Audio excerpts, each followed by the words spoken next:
A new inquest is ordered into the death of a young soldier who died at Deep Cut Army Barracks 21 years ago. Private Sean Benton was 20 when he was found with 5 bullet wounds to his chest. His death was initially said to have been suicide. His death had been properly investigated from the start, we could have been saved years of uncertainty and pain. And this should be a source of great shame to the British Army and the Ministry of Defence. Private Benton's family always claimed he had been a victim of severe bullying. Also this lunchtime. The New Zealand judge who resigned as head of the inquiry into child sexual abuse says allegations about her behaviour are false and malicious. A 4-month-old baby boy has been killed in an attack by a dog at a house in Essex. The Governor of the Bank of England warns that food prices will rise over the next few months because of the fall in the value of the pound. Oh my God. And too close for comfort, how one cage diver got a lot more than he bargained for. We'll have the story of an amazing narrow escape. In the south, police under stress. A BBC South investigation discovers a big rise in stress-related illness amongst local forces. And Guildford's traditional mayor will remain. Plans for an elected mayor are rejected in a referendum.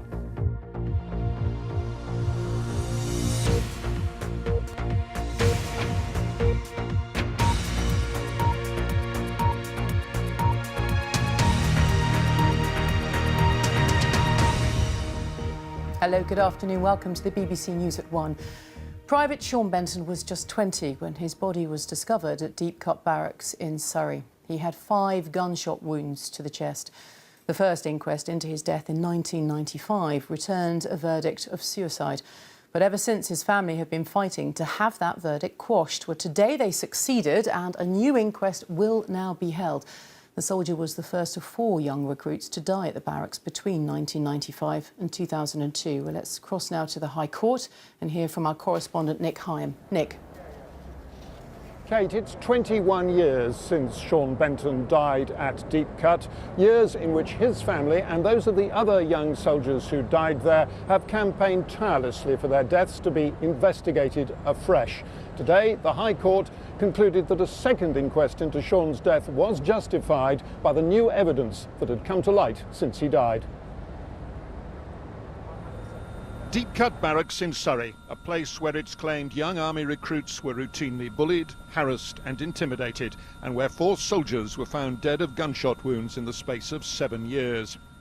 Private Sean Benton, aged 20, was the first to die, found with 5 bullet wounds to his chest while on guard duty in June 1995. An inquest at the time concluded he committed suicide. Sean Benton's brother and sister were in court to hear Mr Justice Collins say a considerable amount of fresh evidence had since come to light, which threw doubt on that verdict. They welcomed today's decision. Shocked, over the moon. Happy. Happy.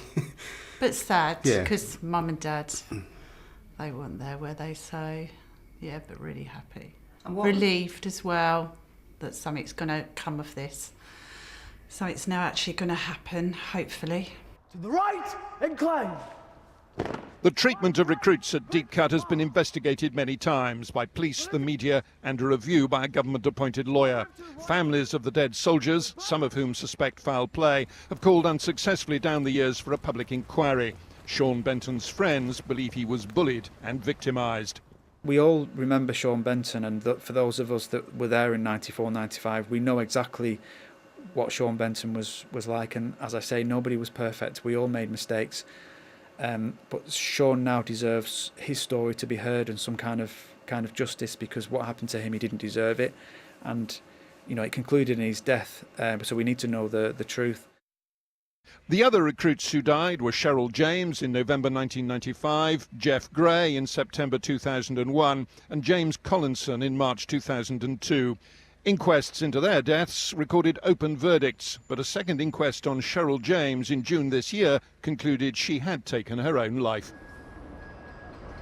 Well, this morning, Cheryl James's father, Des James, said he was still deeply disappointed by that second inquest verdict, and he said he has made a formal approach to the Ministry of Defence, calling on them to mount a public inquiry into why, as he puts it, Deep Cut ran out of control between 1994 and 2002. The MOD, for its part, has issued a statement saying that it cared deeply about its young recruits, but Sean Benton's sister this morning rejected that, and she said Deep Cut should be closed.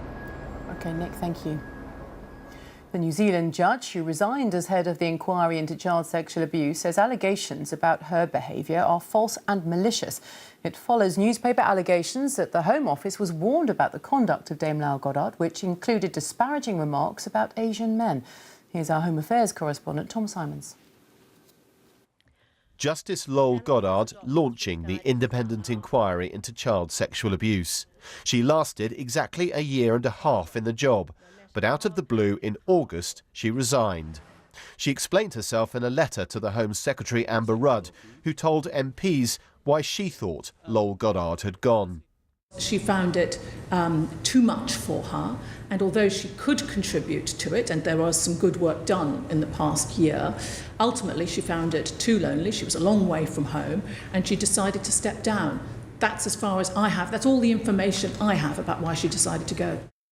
But sources gave the BBC a different explanation, that she'd clashed with officials, been abrasive, there had been tension, and that she'd been unable to handle a job of this scale. Now The Times has added a new dimension, reporting that she'd also been accused of making potentially racist remarks, including an expression of surprise at the size of Britain's ethnic minority population. Officials at the inquiry's offices in Westminster reportedly raised concerns with the Home Office, but it's claimed months went by before the government accepted her resignation. In a statement, Dame Lyle Goddard said she had consulted her lawyers in London, adding, "I confirm my absolute rejection of this attack. I am confident that in New Zealand, my known reputation from my work over many years will provide its own refutation of these falsities." My experience of dealing with Justice Goddard, I didn't experience any of what has been alleged.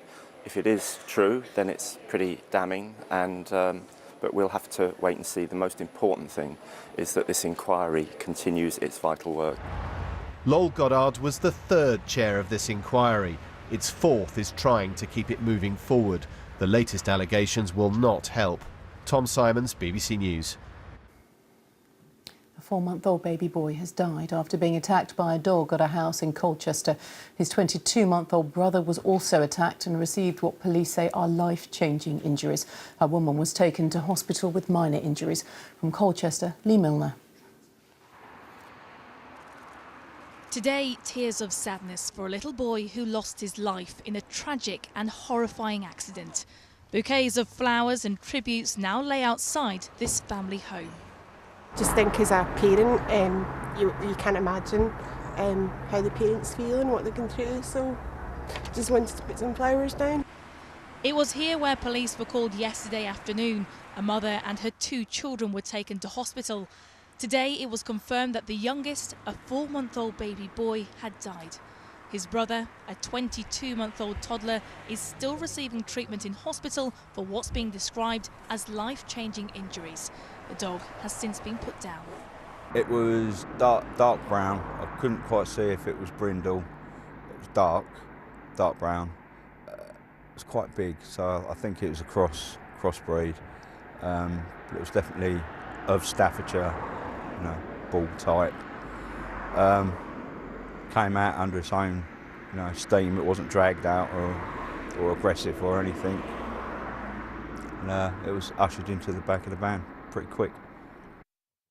25 years ago, the government introduced the Dangerous Dogs Act, which banned breeds including the Pit Bull Terrier and made it an offence not to control a dog behaving in a dangerous way. But over the last year, the number of dog attacks has increased. Today, nearby neighbours in this Essex town mourn the loss of a second life in just 2 months. We've seen 2 really terrible attacks in the last few months here in Essex, and questions will be asked, and rightly, of whether we need to take more action nationally in regards to legislation around dogs and dangerous dogs. Well, in a statement, Chief Inspector Elliot Judge said that this is a tragic incident that Essex Police are investigating. Specially trained officers will work alongside the family to provide support during this difficult time. Lee Milner, BBC News in Colchester.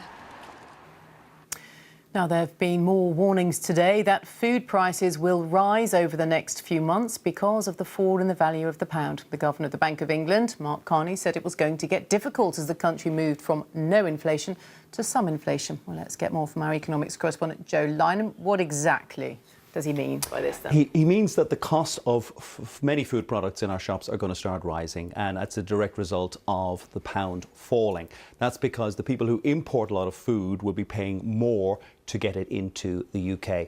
Now that has an impact on inflation, which is the rate at which prices rise.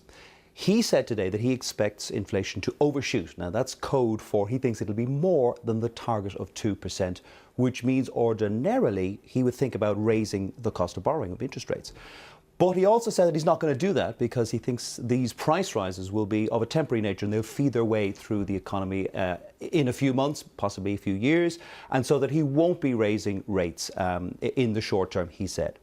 Now, crucially, he also said that the impact of rising prices will have its biggest effect on those with poor incomes, i.e. poor households, because they spend a lot more money on the weekly shop than wealthier households.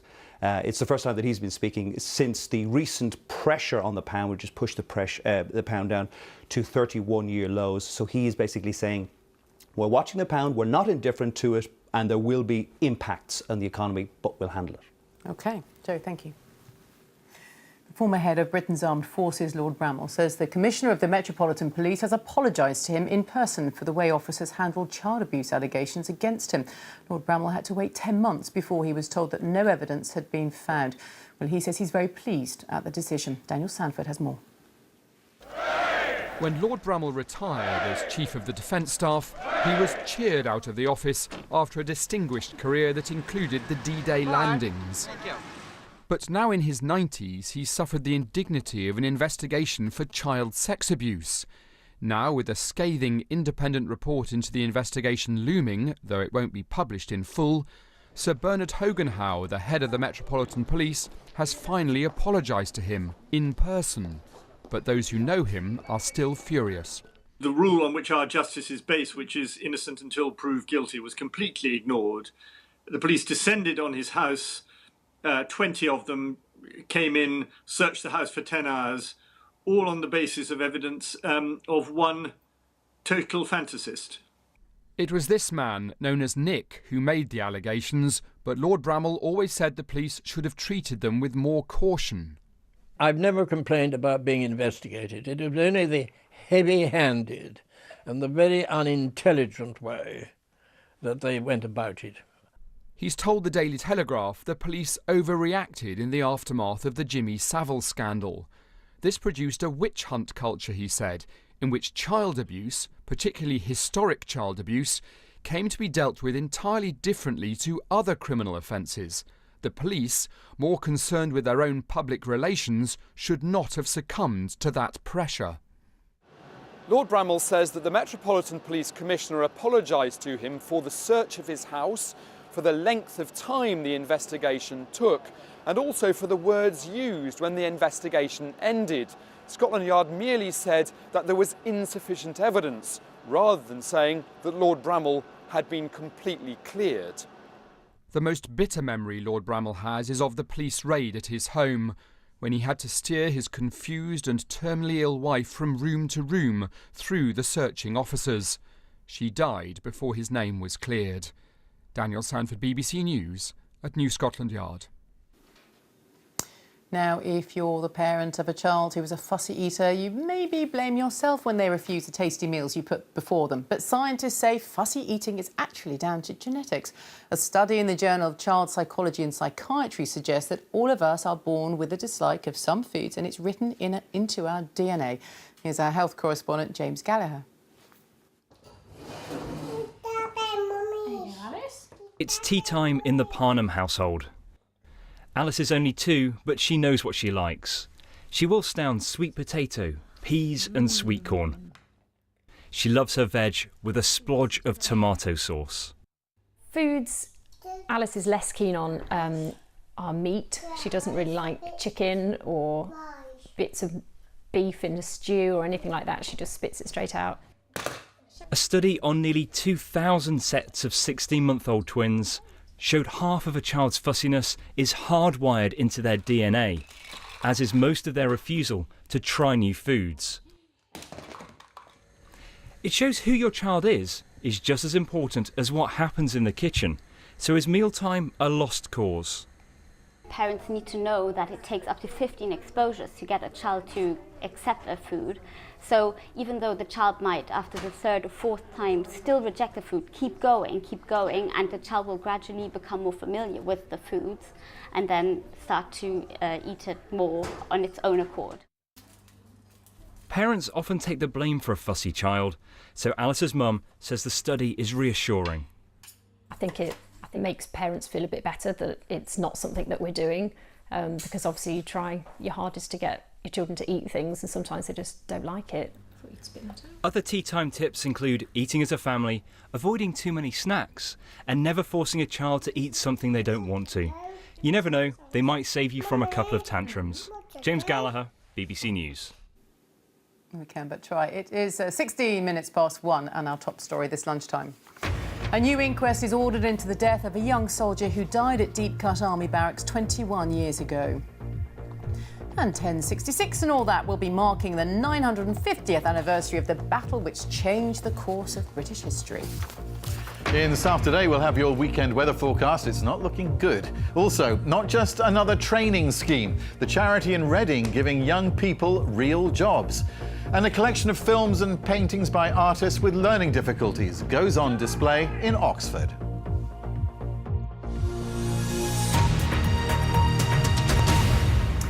A 100 days of official mourning has begun in Thailand after the death yesterday of King Bhumibol Adulyadej, the world's longest serving monarch. But there's uncertainty over his successor now. The Crown Prince has said he wants the process delayed so he has time to mourn the death of his father. Well, that request came as a surprise to many and could be a sign that negotiations are taking place between the Crown Prince and the military-run government about the terms of succession. From Thailand, Jonathan Head reports. The last journey of a king whose long reign defined the modern character of his country. His body was carried in slow procession from the hospital where he died to the Grand Palace, where a sea of mourners dressed in black gathered for a final glimpse of him. The crowd stretched out, unbroken, across Bangkok's old royal quarter as far as you could see. It's very hard to convey to you the extraordinary atmosphere here among the crowds outside the Grand Palace, waiting in fearful heat to say a last goodbye to the man they simply called father. It's a powerful, shared sense of national grief felt across the country among people from all walks of life and all shades of opinion. As the hearse approached the palace gate, a hush spread across the crowd. Most couldn't see clearly, but they sensed his arrival and started sobbing quietly, pressing their palms together in final salutes. They saw in this king a kind of talisman for their country, a man who represented tradition and modernity, a kindly ruler. And so at the end, they struggled through their grief to sing the anthem composed specially for the king and sung at so many everyday occasions. This last heartfelt rendition, a way to say goodbye.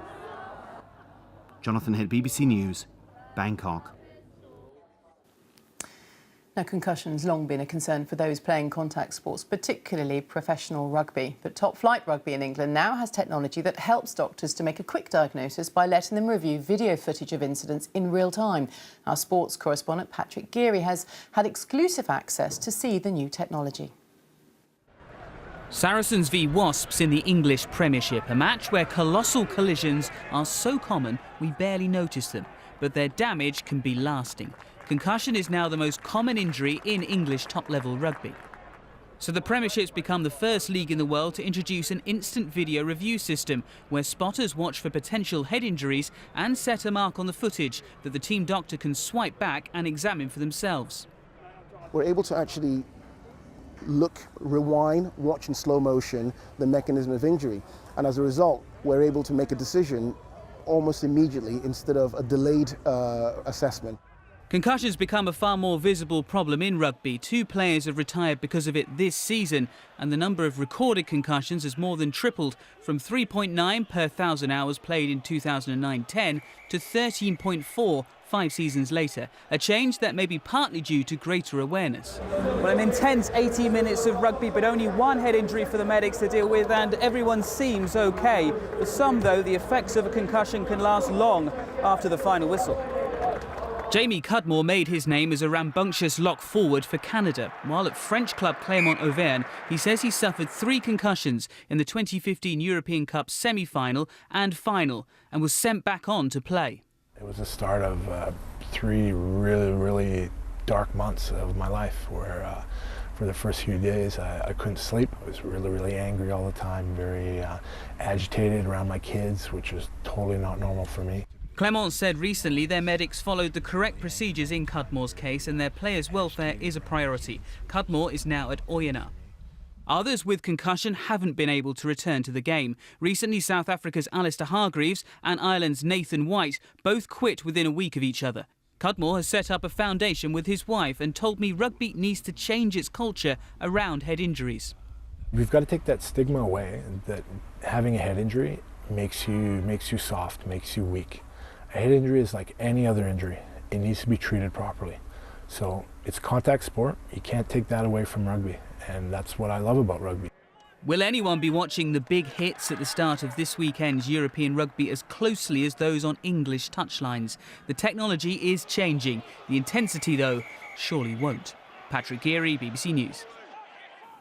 Getting medical supplies to remote parts of Rwanda is often hampered by poor roads and bad weather.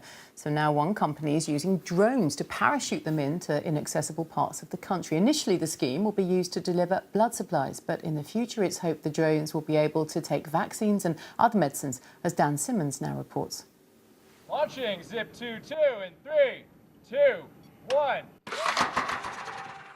This could be the drone that catapults Rwanda and possibly the world into a faster way to deliver goods.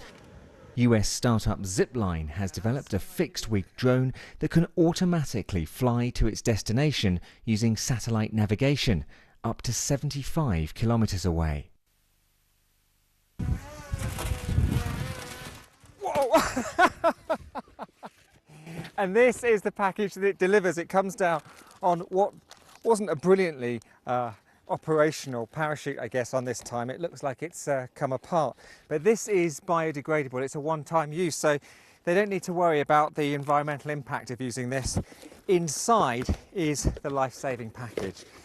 This is the blood that will be used by surgeons, possibly to save somebody's life. And as you can see, it's extremely well wrapped up.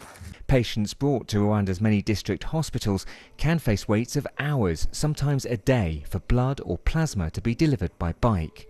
The new service, paid for by delivery by Rwanda's Department of Health, starts with a text and finishes 20 minutes later with a drop, avoiding the need for the drone to land. The government pays us for each and every flight that we do.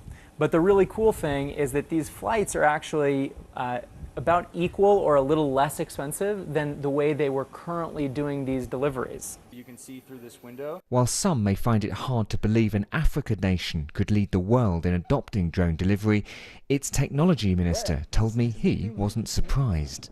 Rwanda was the first country to put in place a fiber optic network across the whole country.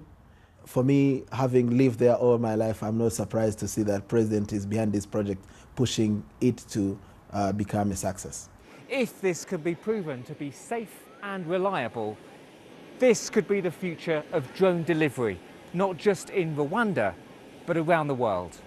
Dan Simmons, BBC News, Muhanga.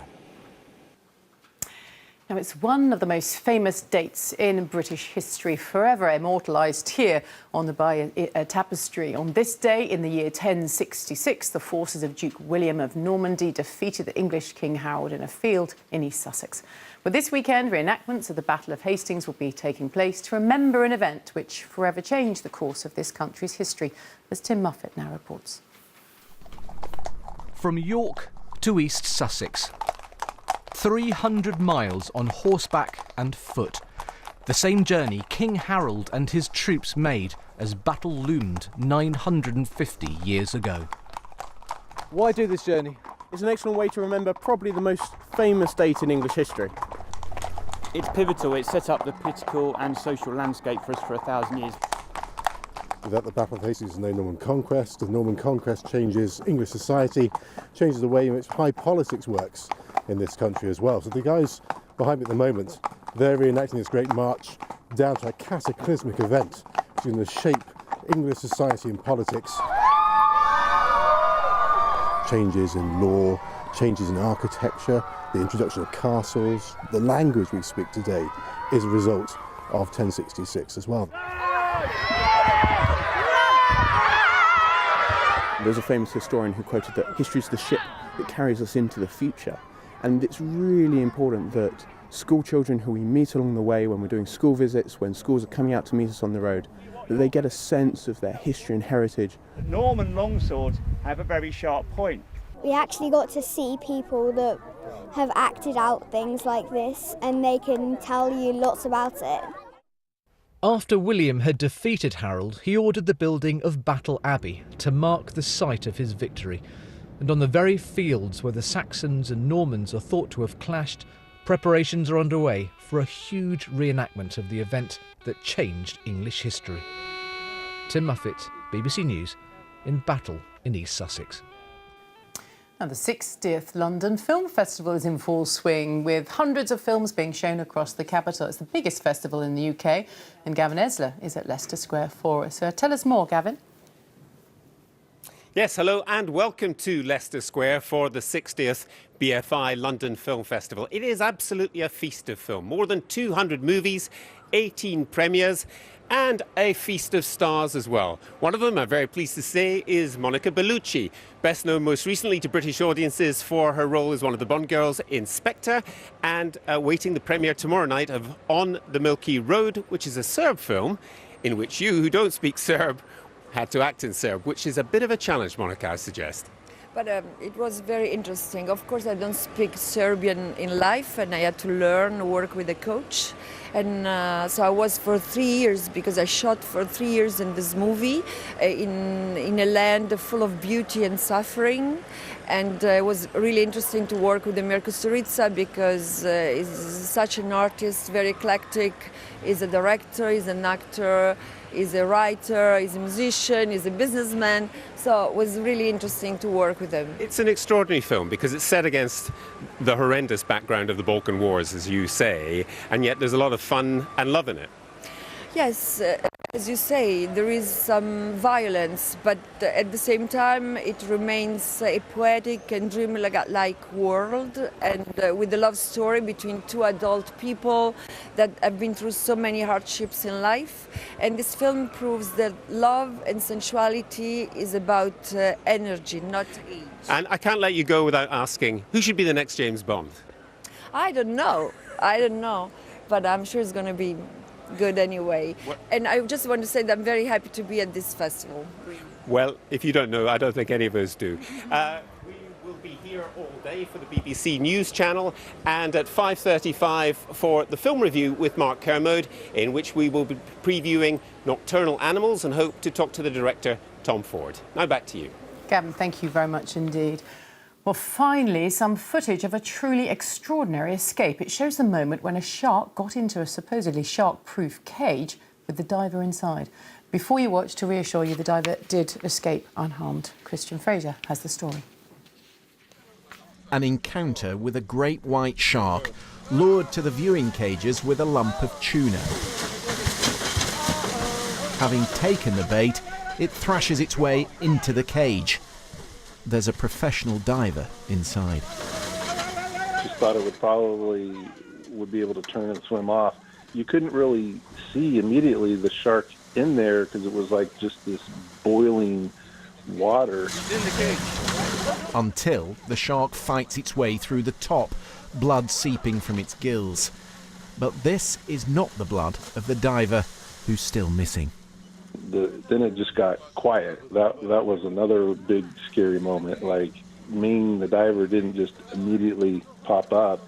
You know, it took a while, like 10 or 12 seconds, which seems like a long time. Shaken, but unhurt. Ming is an experienced dive master, but never before can his skills have been tested like this. When the cage gave way, he dropped beneath it. 2 other sharks were below him. A lucky escape. The heart is pumping. These shark cages are professionally engineered to prevent sharks breaking through. It was, say the boat handlers, a freak accident. A shark in a tight corner with enough power to break the rail at just the wrong moment. Christian Fraser, BBC News. Goodness, I think all we can say on that one. Let's take you to the weather now with Darren Bett. Follow that. Hello. Hello, Kate. Well, we've got a biting wind today across more northern parts of the UK, and this is where we're seeing most of the rain. Weather Watcher picture, Newport-on-Tay. It looks pretty chilly from that picture. Contrast that with something much, much brighter from earlier on here in Derbyshire.